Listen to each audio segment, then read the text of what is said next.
Look, the purpose of us reporting on Donald Trump potentially soiling himself in public like he did recently during his speech before the Detroit Economic Club and relieving himself in public before senators, and we show lots of those clips to show what's going on. It's not to mock him. There seems to be a serious health issue there, and Donald Trump has consistently been covering up his health records, his medical records. And so I've seen some people say, well, why are you even talking about this? Midas touch, you're better than this. You shouldn't be focused on this issue. Again, it's not from a position of mockery. It is from one of asking ourselves this question. If President Biden was giving speeches and soiling himself in public, relieving himself, passing gas in public consistently, and not releasing his medical records, would the national press be talking about that? And the answer is clearly yes. But President Biden released detailed medical records. Similarly, Vice President Kamala Harris over the weekend released her own detailed medical records, very specific data, very specific details, the types of information that we're used to getting in presidential elections. But Donald Trump had a gastroenterologist write a note back in 2015, 2016, saying he was the healthiest person ever to live and to ever to run for office. But other than that, we have absolutely zero transparency. And it's clear that he is suffering from serious health issues. And whether you think those noises are him soiling himself in public or not, we all should demand transparency to get these records. Would you want, obviously Donald Trump is a menace and would be a massive threat, but J.D. Vance, if Donald Trump were to win, which, by the way, don't let that happen, go out, make sure you're registered to vote, make sure others, then J.D. Vance would be the one leading the country. And I want you to think both those scenarios are nightmares. But as we were doing our reporting, a lot of people in the comments were saying, you do realize that Noel Casler worked with Donald Trump during The Apprentice. And Noel Casler had previously stated that Donald Trump would also have these types of issues. He would relieve himself on set, and Noel Casler claims, and I'm reporting what Noel Casler says. I'm giving you one side of the story here. Now, Donald Trump's never addressed this publicly. I'll tell you what Donald Trump, though, did when he was in office, but Noel Casler shared what he observed. I want to be clear. That's his side of the story. That's his view. Trump may have a different view, so you're very clear there. But we do have what Noel Casler said. And for those who don't know, again, Noel Casler was basically a gopher who worked on The Apprentice, and he would hand people things and deliver people props. And, he was on the set. Here's what Noel Casler said that he observed about Donald Trump on the set of The Apprentice. Play this clip. The diapers is not a joke. It depends. Diaper Don is trending, but it's based in reality. He would often soil himself on The Apprentice set. He's incontinent from all the speed, all the Adderall he does, the cocaine that he's done for decades. All that stuff has a laxative, and it has an effect on your bowels, and his are uncontrollable. He's worn diapers since probably the 90s, but I saw it firsthand in the 2000s on Celebrity Apprentice in late 2000s, and we'd have to stop the show and change him, and that was Keith Schiller's job. He would take him off set, he would wipe him down. Our nickname for Keith was Wet Wipes. It's not a joke. It's happened several times. And you've seen it happen while he's in office. You've seen he was in the Oval Office with Erdogan, and you could clearly hear him sort of evacuating himself. He did it in front of Senator Feinstein, Dianne Feinstein, at a press conference. So he does it, and he almost sits there like and unaware of it, And one time I saw Ivanka have to go kind of whisper in his ear, and then Keith came and took him off stage. He'll also do it in a rage, and this is where it gets really drug related.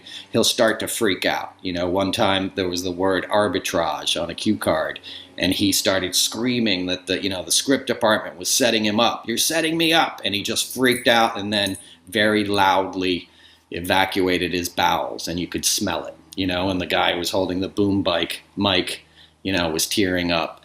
So that's where the nickname, the SHIT show, came from. That was the crew nickname for Celebrity Apprentice. So when you hear Diaper Don, it's not a joke. He tries to hide it. I'll give you one more fact. If you look up the video of him when he was doing the WWF thing, he tackles a guy on the ground outside of the ring, and you can clearly see the outline of the Depends in his pants. And that was back in the early 90s. So he's lost control of his bowels. He's lost control of his brain. That's who he is, Diaper Don. Now, I believe that interview with Noel Casler was somewhere around 2020 when Noel Casler had said that. And then I want you to remember that remember Donald Trump sat at that really tiny desk of his? And then remember that the hashtag Diaper Don started trending in 2020. Do you remember Donald Trump's reaction to it? Donald Trump tweeted on November 26, 2020, "For purposes of national security, Section 230 must be immediately terminated." He was referring to Section 230 of the Communications Decency Act, and he's basically saying that he wants to go after any press. He was going to go after Twitter. He ended up having Elon Musk buy Twitter and turn it into a right-wing extremist cesspool. But Donald Trump was basically saying Twitter should be shut down because Diaper Don was trending at that time. Now, I want to share this with you as well. As I mentioned, here's Vice President Kamala Harris's medical records that she released right here. Quote, "She possesses the physical and mental resiliency required to successfully execute the duties of the presidency," her physician said. You also have kind of detailed on here her blood pressure, heartbeat rates per minute, temperature, vision. I mean, it goes through in specific details all of the things that you would expect in a detailed physical that were always previously made public. Donald Trump refuses to release that. Vice President Kamala Harris, though, today, or on Saturday, went out and said Donald Trump's probably hiding something. He should have to release this. Here, play this clip. So today I released my medical records, as has, I believe, every candidate for president of the United States except Donald Trump in this election cycle. And it's just a further example of his lack of transparency, that on top of his unwillingness to debate again, his unwillingness to do an interview with 60 Minutes, which again is part of the norm of what anyone running for president of the United States does. And I think that it's obvious that his team, at least, does not want the American people to see everything about who he is. And you put that on top of even the most recent reports of General Milley, one of the people who worked the closest with Donald Trump, referring to him as being unstable. And it is clear to me that he and his team do not want the American people to really see what it is that he is doing and whether or not he actually is fit to do the job of being president of the United States. Vice President Kamala Harris also said that she believes that, she said, watch Donald Trump's speeches. When you see him, he's clearly unwell. There's clearly something going on there. Here she is saying that. Let's play this clip. What do you think about President Trump's mental acuity and whether it's declined since, say, his 2016 campaign? I invite the public to watch his rallies and be the decision maker on his acuity.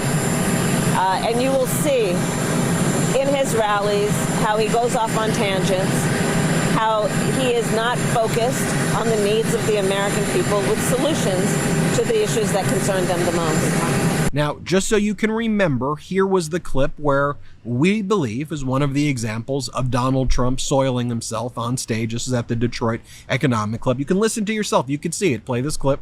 This is a catastrophe for the American dream and a dire crisis from commerce to labor to FEMA. Here is another example where that went down, where Donald Trump was in office, where he did it next to the late senator from California, Dianne Feinstein. You can watch for yourself here. Watch her reaction, how she responds. Play this clip. So today we're here in a bipartisan fashion to show leadership in an effort to end this senseless violence. It can be ended. Most clothes are uncomfortable or too tight or never actually the size you really are, not to mention the annoyance of trying to put a good outfit together. Everyone wants to dress their best and look good at all times because, frankly, it's a confidence booster. So here's the deal. Men's closets were due for a radical reinvention, and Rhone stepped up to the challenge. Rhone's commuter collection is the most comfortable, breathable, and flexible set of products known to man, and here's why. Rhone helps you get ready for any occasion with the commuter collection, which offers the world's most comfortable pants, dress shirts, quarter zips, and polos. You never have to worry about what to wear when you have the Rhone commuter collection. Rhone's comfortable four-way stretch fabric provides breathability and flexibility that leaves you free to enjoy what life throws your way, from your commute to work to your 18 holes of golf. It's time to feel confident again without the hassle. With Rhone's wrinkle release technology, wrinkles disappear as you stretch and wear the products. It's that easy. And with Gold Fusion anti-odor technology, you'll be smelling fresh and clean all day long. And on top of that, Rhone is 100% machine washable, so you can ditch the dry cleaner altogether. I absolutely love Rhone. It's comfortable yet professional and has truly become my favorite clothing. We're on the move a lot, whether it's jumping from meeting to meeting or catching a flight or doing a hot take, whatever. Rhone commuter collection has never let me down. The versatility and overall comfort of the collection is undefeated. Even after I wear it all day, I still feel super fresh because of that Gold Fusion anti-odor technology. The commuter collection can get you through any workday and straight into whatever comes next. Head to Rhone.com/Midas and use that promo code Midas to save 20% off your entire order. That's 20% off your entire order when you head to RHONE.com/MEIDAS and use that code Midas. It's time to find your corner office comfort. Now, I just, again, want you to hear other perspectives here. Like, this is Kathy Griffin and Mary Trump talking about it. Let's play this clip. It has a distinct smell that doesn't really get enough press. It's like body odor with kind of like a scented makeup products, but you can smell the hair products even outdoors. Don't make that face. I'm just being honest. I know. I don't know. Maybe somebody needs to make a candle with that scent. Because that'll fly off the shelves, right off the shelves. Christmas. This was another fact witness from the 80s talking about this issue. Play the clip. So, you know when you post something and then someone bigger than you, like Adam Kinzinger, confirm it? And years ago I posted about Trump being kicked out of Keen's Steakhouse in Manhattan, where I was eating with my father in 1983. Because his smell was so offensive. This wasn't an elderly thing. It was 1983. I wouldn't make fun of Trump today if it was an elderly thing. That's not what we do on the left. It happens to elderly people. Trump wasn't elderly. We didn't complain. The table next to him complained, and the table behind him complained. We smelled it, but my father and I didn't complain about it. Trump was not elderly. The smell was so fucking offensive that they finally had to ask him to leave. And he did leave, quietly, right by us, and it wafted us. Trump's been shitting all over himself for almost 40 fucking years. Here was Adam Kinzinger talking about it. Here, you could play the clip right here. I'm genuinely surprised how people close to Trump haven't talked about the odor. It's truly something to behold. Wear a mask if you can. Then Donald Trump responded to that, and he had his team go after you and say, no, Kinzinger is the one who's smelly. And as Hillary Clinton said, if you could be